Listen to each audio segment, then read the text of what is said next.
Hey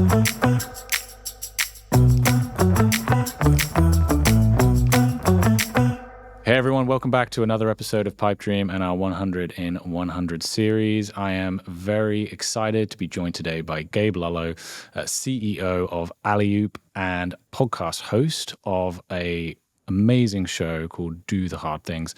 Gabe, welcome very much to Pipe Dream. Jason, first off, we're a huge fan of yours. We love what your content is doing. We share it internally all the time here. So we're appreciative of the time and for the invite. And yeah, I'm excited about this. It's going to be great. Awesome. So in 60 seconds or less, tell us a little bit about who you are, what you do, and what you're focusing on right now. Yeah, we are in the people and sales business. So we run a company called AlleyOop. The analogy is a basketball term where we are the ultimate assist. Our function is very clear and it's really one thing, and that is to help with sales development and business development. So we're prospecting, doing outbound and inbound qualifications of prospects at an enterprise level and passing those warm and hot leads into the form of meetings on the calendars of our clients. We work with huge brands like ZoomInfo and Adobe and Ingram Micro and Microsoft. And then we also have two guys in an idea that just started their own business this year. And they're just coming out to the market. So everywhere in between. Awesome. So BDR as a service, and you're obviously a service provider. Tell us a little bit about what your go-to-market looks like and how you acquire new customers. And obviously this is a long-standing business. If I understand, like 10 plus years you guys have been around. Maybe also tell us a little bit of a story around what business development looked like and marketing looked like back in the day and how that's evolved to where we are in 2025. Yeah, we're moving into our 16th year next year. So we've been doing this for quite some time and absolutely have learned a lot, failed a lot, and morphed a lot, I should say. We also drink our own Kool-Aid, Jason. So we have our own outbound teams that are contacting and prospecting for us and our brand, just like we do for our clients. So a big piece of our outreach and new business is coming from our outbound activities. But we've shifted about 3 to 4 years ago to double down on content. And now we're seeing a massive spike in our new business coming from organic, specifically LinkedIn content through our new initiative over the last few years. So those are the two big ways we're attracting new business for sure. And again, yeah, we've been doing this for a long time. So it's a lot different than it used to be. Tools, technology, data vendors, sales engagement platforms, AI, all of the things have, of course, enabled us to be more equipped. But at the end of the day, it's still a people business. We don't have an algorithm. We don't have a widget. I don't have shipping or product or warehousing. We don't have patents. We are in the professional services people business. So that is our unique differentiator. And we have to always make sure that that's a people first business as well. Yeah, absolutely. You took the words right out of my mouth. My view, and we were talking a little bit, just before this call, and I think it's shared by you as well, as one of your biggest differentiators as a service provider is your people and your point of view, and then figuring out how do we create a platform to showcase those two things to our audience as a way of engaging not just the clients that are in market today for our services, but also the ones that are out of market but may switch, next week, next month, next year.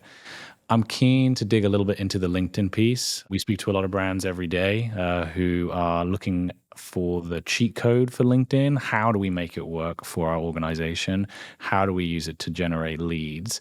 What does that whole piece look like for you and the team over at AlleyOop? Are you focusing on the brand account? Are you focusing on your personal accounts? And just walk us through your playbook. Yeah, absolutely. So I did not found the company. I've not been the CEO since its inception. I worked as an employee for our founder and CEO for many years and really grew up into the business.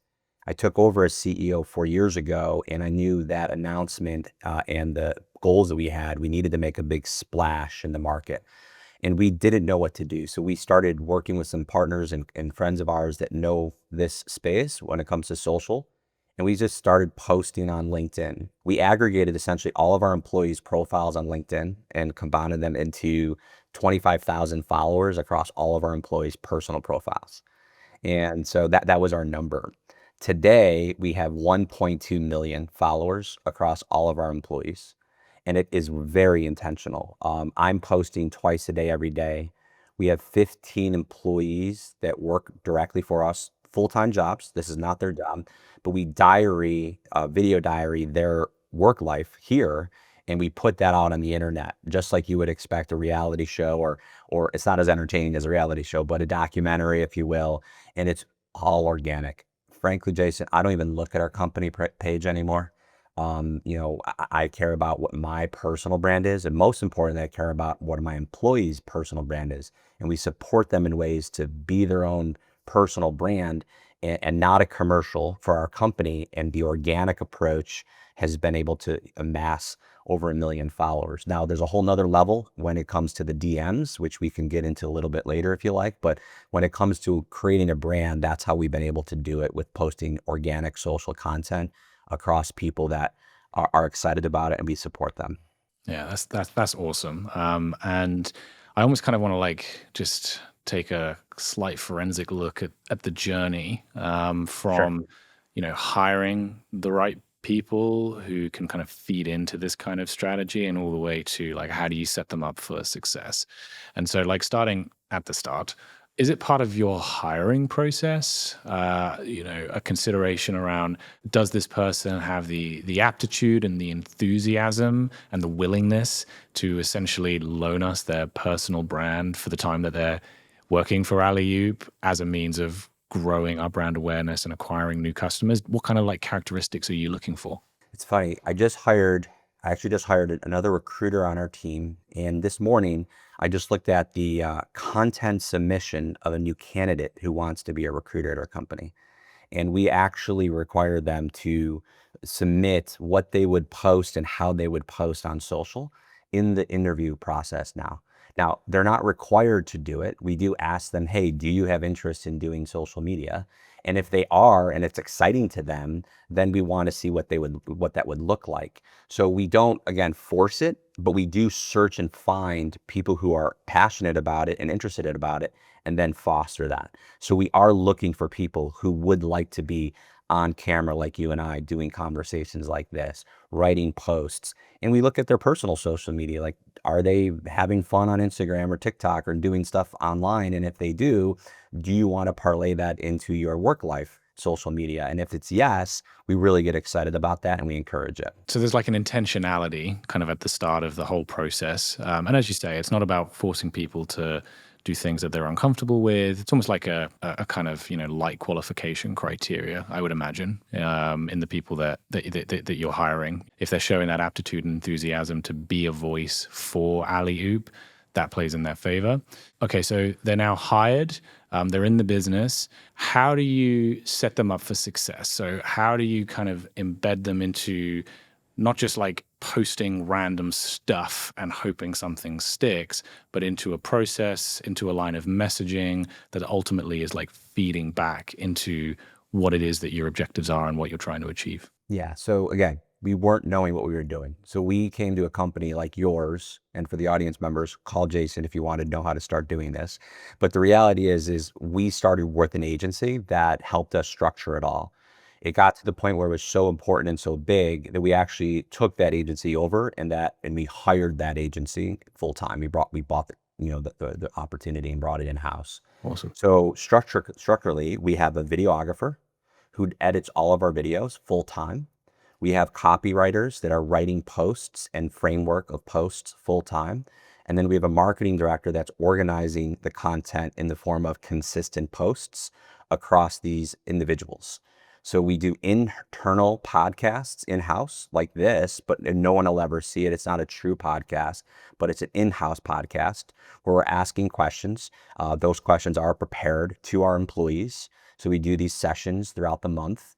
We take that raw footage, cut them down into posts through our videographer, send those videos to our copywriter. They're writing posts, and then they give it back to the individual. Again, we're never telling someone what to do, but we are giving them a framework. And then that writing becomes their own. They edit it, change it, add some stories, make it something that they're excited about, personalize it, and then it goes off, and it's in a very consistent same day, same time method, because the algorithms like that, and that's how we do it. Awesome. And let's dig a little bit into like feedback loops, because I imagine there's like a top down and bottom up approach in that, top down as executive leadership within the organization, these are the kind of messages and the kind of angles that we're looking to explore. Again, we're not telling people how to say things or necessarily what to say, but like an understanding of like these are the pillars that we care about, which is then reflected in the types of questions that you're asking on these calls. But then there must be also like a bottom up feedback loop. So when this content is going out across all of these profiles within your organization to the million plus followers that you command, what is the reception? What are people liking? What are they disliking? What are they engaging with? Like, how do you capture those insights en masse to then influence what it is that you're going to do the following month? Yeah. So overall, actually, we want to do 70-30. 70-30 business professional, very in the weeds of the work, 30% personal branding and human authentic, kind of like an Instagram-y approach, if you will, if that's the right word, to personalizing and humanizing that individual, right? So that's our framework. And then everyone sees the posts and we approve the posts in a meeting once a month, and we schedule it out for the month. So we're all looking at it, we're giving feedback, and we're, again, intentional about it because it's not only helping the business, it's helping the employees make money, right? We're in a sales business. And so if you think about it, if our sellers are doing content, that's going to drive more leads to them so they can close more deals, so they can make more money. So they have buy-in because they want to make more money as a company. Recruiters, if they're attracting SDRs, which is a huge part of our business, they get paid every time someone starts in the job under their interview process. So again, if they're attracting more candidates, they're getting paid more money, more content and greater engagement they're getting. That feedback loop helps them with their commission. So everyone's physically and financially tied to the content that's being produced on their desk so they can actually make more money themselves. So we always measure it back to the results. Are we getting leads? Are we making money? Are we closing deals from these content and inquiries? Are we getting recruits? Are we getting, retained clients through our campaign directors? So that's how we measure it. And the feedback loop is very organic in regards to just team meetings discussing it. We're doing pictures, we're doing video, we're doing written only, we're doing polls. But what we see is a mixture of all of it. We don't double down just on video, even though we do a lot of video. We don't double down on just selfies because, there's people that do that and there's nothing wrong with that, but I don't think it's the right approach every day. But there's a little bit of that because it's a mixture. And so that's what we look for right now. We're seeing video and pictures skyrocket on LinkedIn when it comes to engagement and impressions. And that's typically how we measure it. Yeah, awesome. We speak to brands sometimes who they really like the idea of kind of what you're describing here, which is, the marketers, that is, like, we want to equip our sales team to go out there and produce and distribute this thought leadership content. We fear that the success markers are going to fall through the cracks. Like, we may never ever hear that a customer has referenced the content that we're helping them produce in a conversation. And then that means that as the marketing function, we get under fire regarding like, what's the ROI against this initiative? And is it even worth continuing? What would you be saying in the form of advice to someone listening to this podcast who is a marketer that wants to kind of run the playbook that you've just described around ensuring that those types of success markers don't fall through the cracks, that they do have robust measurement and attribution in place? Is it purely like a conversation that they need to be having kind of month in, month out with their sales team? Is there tooling that they can use? Do we plug it into the CRM? Just keen to dig into that and your thoughts there. Yeah, I think you have to look at it. I have a CEO hat on, right? So I'm thinking revenue, money, and profit, and loss all the time. And when you're working with a client as a marketer or a marketing agency and you're talking to them, that's how they're thinking. You have to change the thinking where it's not about revenue and actually close business in this realm yet. It's not only just about impressions for sure, but it's also about, hey, are we having familiar conversations? The first thing that I realized that I knew this was starting to work is that I would go into a demo as maybe a first or second meeting with our sellers to say hello to the CEO or whoever it is that we're talking to, and they recognized me. And they knew who I was before they knew who I was. I mean, you and I have met for the first time right now live, but you know a lot about me before we met. That right there is a measurable indicator of it's working. And you need to, exploit that with your, leadership team of your clients to get them to understand that it's extremely valuable. And then once we had our sellers who started to do content start to be recognized, the demos didn't become, hey, this is who we are, and try to sell them on why we're a great company and why, you should choose us. That actually was removed from the conversation, which is 60% of the conversation in a demo. It was more about now, how can you help me? What can we achieve together? When do we start? What specifically am I going to see in regards to results? And that's all we talk about now, which is exactly what you want to talk about. And so that's exciting. So again, is that revenue? No. It's but a measurable indicator that this is starting to work, and it is something that's highly effective as you're starting off. Yeah. I mean, you're clearly an incredibly forward-thinking CEO. And it's not just like what you're saying, but the actions that you've taken. You're leading from the top in that your profile is very active and prominent on LinkedIn. You've got the pod. It's seemingly embedded throughout your company culture that this is something of importance, and to the extent that you've even acquired a business to help you do it full time. One of the other challenges or blockers that I hear is from executive teams who are quote unquote scared that if we go out there and encourage and equip our team to be prominent on platforms like LinkedIn, that they could get poached and they could get acquired. And like, this is a investment we're making and all that money is walking out of the door. Give me just like a response to that argument that a marketer listening to this call could just clip out and send to their CEO who may be coming up with this kind of reservation. How do you overcome it? I totally get that. Like, totally get that. But maybe it's because I live in this world of staffing and people that it doesn't really hurt me as much. And what I mean by that, and it's a good thing to think about. A lot of companies try to handcuff their employees to their desk and they're afraid of losing them, right? You have to be okay with it, because here's the deal, they're going to leave anyway. So we are in this industry right now where sales development is usually an entry-level role for people and they want to grow their career.